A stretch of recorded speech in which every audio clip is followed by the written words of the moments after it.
afternoon. Oh, I guess evening. Today I thought I'd try something a little different than scriptures and stuff that I put together. So I'm gonna read probably the first 10 poems from Seas Common Fine, which is a poetry manuscript I put together. So hope you enjoy. Seas Common Fine. The seas were common fine as I pushed the starter button to power up my old boat again. Slipping off ropes, we headed out. As I pushed the starter button, the way I'd done many times, I thought how life follows tides, a series of highs and lows. To power up my old boat again was to power up my soul, running gear and rigging checks like blood pressure and pulse. Slipping off old ropes, we headed out, past seagulls on rocks and piers, harbor seals playing our wake, fishing in the channel currents. And that's a what I call an unrhymed 4x4. It's a little poetry type I put together that just uses alternating, repeating lines. This one's called Wilting. In the green fields where the mowers have gone, the grass lies wilted. The flowers die in the hot sun. I think of them when you say you want to go away, crawl into bed and never wake. I find your smile and blue eyes hide too much fears and tears and fears and pain. I'm sorry. Behind a facade. Once the grass grew long and lush, and the flowers perfumed the air in springtime. Once your words made my mornings and gave me reason to wake into another day. Now your sunshine has turned to clouds, rain as tears roll down your sad face, and I know not why. I pray for your smile to return to your face, your heart, your soul, and to me. In the green fields where the mowers have gone, my love lies wilted. You are a flower, dying in the hot sun. This one's called What About Now? I guess the tears will eventually dry, though they seem in endless supply. Misty mornings and red eye nights make me wonder at my future. I beg for a broken heart's cure and a rediscovery of life's delights. Sadness clouds everything now, skews my former rosy brow. I would give all for a smiling mirror, but the reflection moans and hurt. My soul feels drugged through the dirt, and love's healing is no nearer. I admit I do tend to dramatize when life brings tears to my eyes. Though damaged, my body is alive. I would throw my hat back into the ring and find another new ballad to sing. This broken heart will still survive.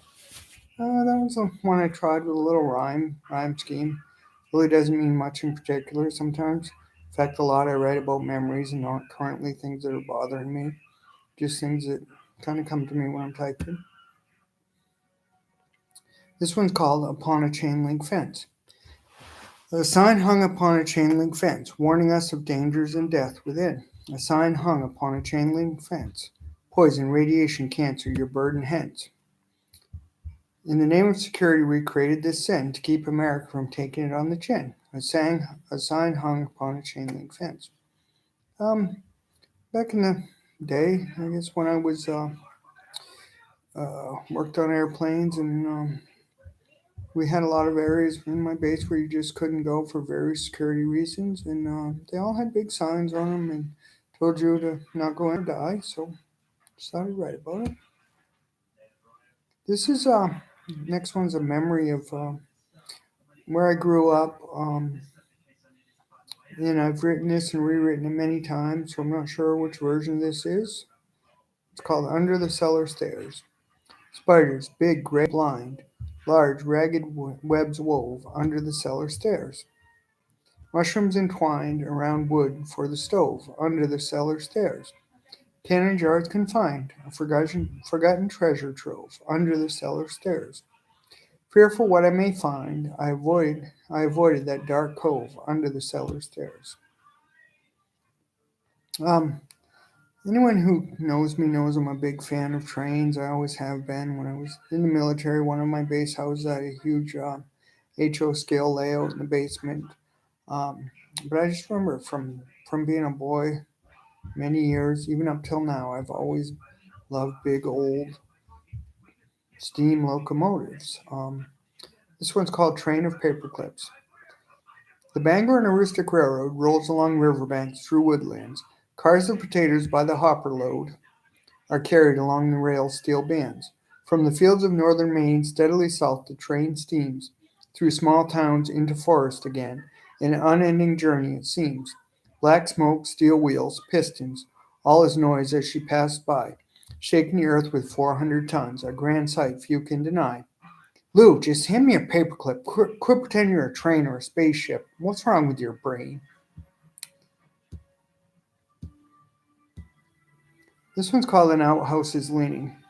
Um, I grew up in the woods. We didn't have indoor plumbing or anything like that.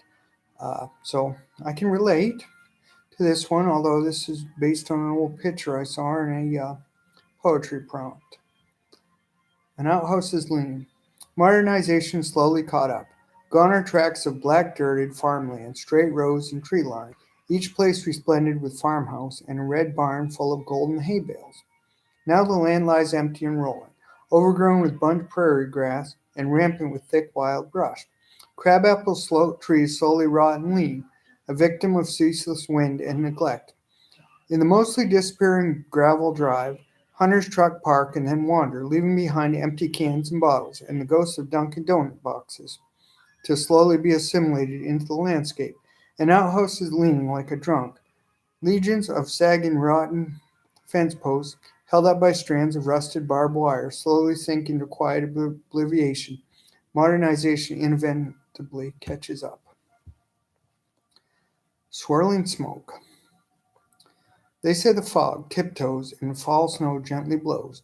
I've heard of fingers of smoke and how they gently swirl until the fire angrily slashes. Teardrops freeze to lashes, the troubled heart smashes. Dark sun turns night dark, and birds sing, owl and lark. Somewhere between cliche and reality is life and love. If it were up to the cooing dove, who we stand in rapture of, life would consist of seeds to eat and feathers combed neat, and not really much more, then life would be smoother. I remember being your heart soother when we loved one another. Now our love is broken and wasted. Like forbidden fruit, once tasted, the only thing solid left, tears cling to your lashes. Now the fire angrily slashes, accompanied by a gentle swirl of the ever present smoke. Our forever gently crept away like snow blowing and fog tiptoeing. Stormy heart. A forgotten but unexpected friend, you came in, not like the fog of tiny feet scampering, but with the stomp of forest fire smoke. Get out of the way, I'm running free to lay your heart and soul as bare as you fear. Not like the fog of tiny feet scampering, but not unlike the cliches we become. In defining our broken and shattered hearts, some things are beyond explanation. But with the stomp of forest fire smoke, we are left seared around the edges and damaged quite beyond repair, no matter the alarms we called in. Get out of my way, I'm running free, just as a single spark produces heat. When all the emotion kindling burns, we are left with metaphors of cold ashes. To lay your heart and soul as bare as you fear is to open yourself to pain and loneliness. After the fire is gone, what is left behind? Just an icy, twisted, and frozen landscape, a twisted and broken heart, hopelessness. And I think one more. I'm not sure if this is 10 or not. I kind of lost count. This one's called Spring Night Stream. Gentle spring flakes fall, stirred by a cold breeze. I listen to its lonely call through fields and bare trees. I sit with my memories, not all that is past hurt. As my mind eye sees, you walk in swirling skirts. I am no textbook convert to the proper way to feel, but I realize that flirts don't always make love real. I spent a quiet, snowy night alone dreaming of it all. In the end, all was right as flakes continued to fall. Thank you very much for listening, paying attention. Never know what I'm going to come up with on here. Thank you and have a great night. God bless.